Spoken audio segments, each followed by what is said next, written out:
जय हिंद दोस्तों, स्वागत है आपका हमारे चैनल इंडियन डिफेंस एनालिसिस में, जहां आपके लिए लेकर के आते हैं इंडियन डिफेंस से जुड़ी प्रमुख अपडेट्स को। और आज के इस वीडियो में हम बात करने वाले हैं फ्यूचर रेडी कॉम्बैट व्हीकल यानी FRCV के बारे में।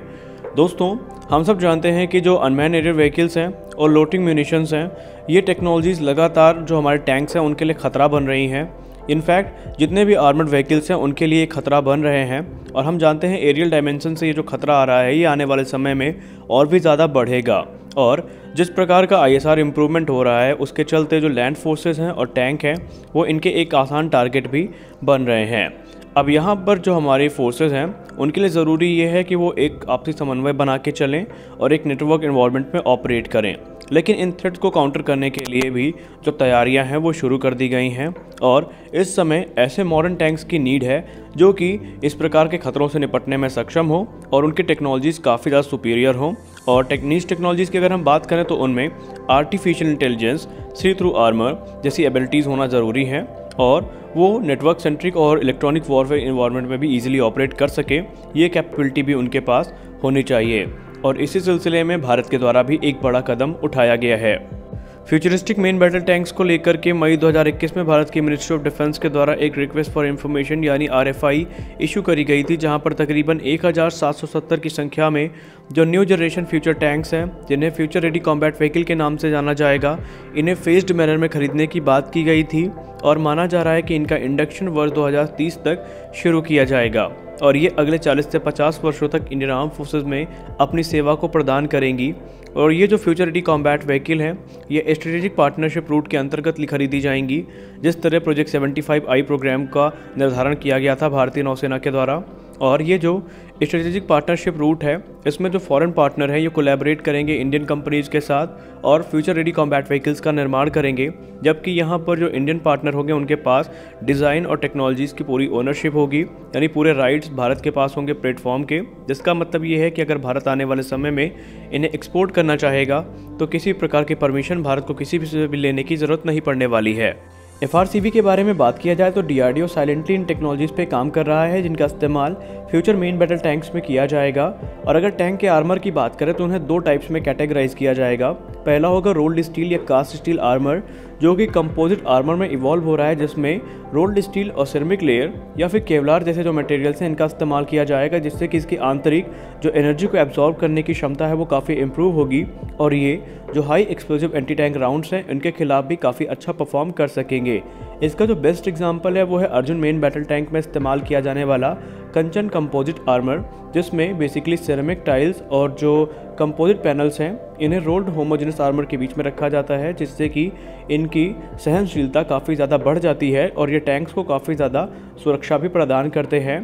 कंचन आर्मर की बात करें तो इन्हें variety of modern anti tank munition के अगेन टेस्ट किया गया है, और इन्होंने अपना जो परफॉर्मेंस है वो काफ़ी अच्छा प्रदर्शित किया है, और जो रिजल्ट सामने आए हैं वो काफ़ी ज़्यादा संतोषजनक भी हैं। दूसरी है हाई नाइट्रोजन स्टील।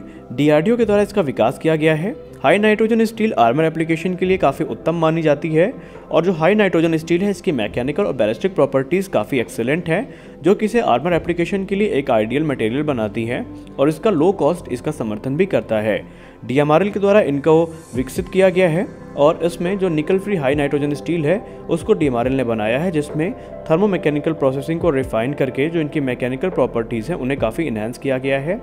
इनकी जो बैलिस्टिक परफॉर्मेंस रही है स्मॉल आर्म्स के अगेंस्ट वो काफ़ी इंप्रेसिव रही है, जो कि इन्हें फ्यूचरिस्टिक प्रोटेक्टिव एप्लीकेशंस के लिए काफ़ी आदर्श बनाती हैं। अगर हम बात करें रोल्ड होमोजेनस आर्मर की तो उनकी तुलना में इसकी जो बैलिस्टिक और ब्लास्ट प्रोटेक्शन है वो काफ़ी अच्छी रही है, और यही चीज़ इसका समर्थन भी करती है। अगर हम बात करें सॉफ्ट प्रोजेक्टाइल के अगेंस्ट इनकी परफॉर्मेंस की तो RHA स्टील की तुलना में इनकी परफॉर्मेंस में 30 से 35% तक का इम्प्रूवमेंट देखा गया है।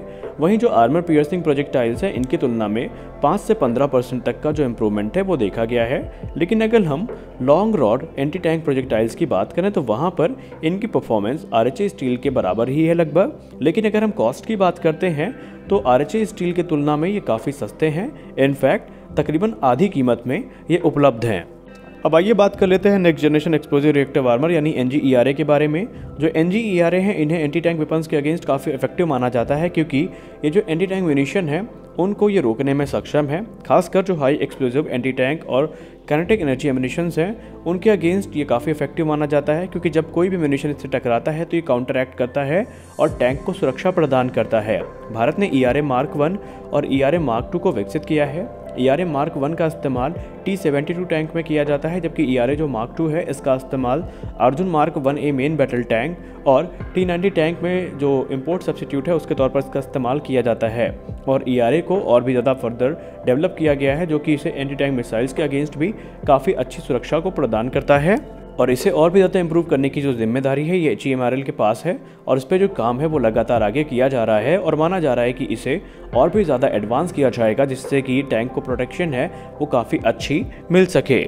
जो next generation explosive reactive armour है ये DMRL और CBRDE के संयुक्त उपक्रम में बनाए जा रहे हैं, जो कि next generation main battle tanks के साथ साथ किसी भी टैंक को सुरक्षा प्रदान करने में सक्षम है।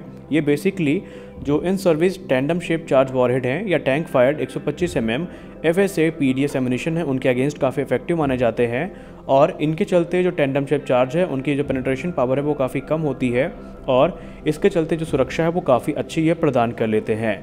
और सबसे खास बात यहाँ पर ये है कि एक जो मॉकअप फिटमेंट है NGRA का वो T-72 टैंक्स में किया गया था CBRDE के द्वारा, ये देखने के लिए कि इसके जो फिटमेंट एस्पेक्ट्स हैं वो कैसे हैं। सबसे खास फीचर्स का तो ये है कि ये स्मॉल आर्म्स के अगेंस्ट इतना इफेक्टिव है कि उनसे इसे कोई फ़र्क भी नहीं पड़ता है, लेकिन इसके चलते जो टैंक्स पे एडिशनल वेट है तकरीबन 1.65 टन्स का वो बढ़ जाता है। तो यहाँ पर हमने बात की आज हमारे मॉडल टैंक्स या मेन बैटल टैंक्स के बारे में, जो हमारे आने वाले टैंक्स हैं उनके बारे में, और कैसी प्रोटेक्शन उनको प्रदान करी जाएगी उनके बारे में। और हम आशा करते हैं आज का ये जो वीडियो है आपको अच्छा लगा होगा। वीडियो अच्छा लगा तो वीडियो को लाइक करिए, नए हैं चैनल को सब्सक्राइब करिए। मिलते हैं अपने अगले वीडियो में, तब तक के लिए जय हिंद।